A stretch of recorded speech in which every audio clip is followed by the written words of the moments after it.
jornada de hoy ha consistido en conocer qué es lo que han estado trabajando todos los alumnos a lo largo de este curso.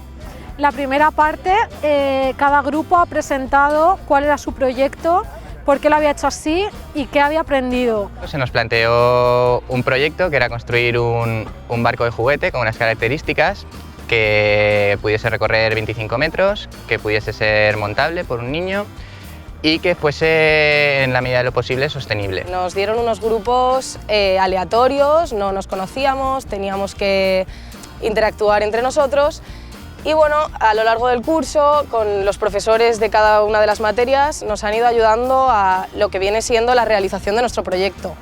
El barco está totalmente impreso en 3D, todas las piezas, excepto los componentes electrónicos, que es otra cosa que hemos tenido que aprender bastante también, porque lleva una circuitería bastante compleja, hemos tenido que dedicarle horas. En la segunda parte ha sido la competición física de cada barco, cumpliendo las especificaciones técnicas que se habían marcado desde un primer momento.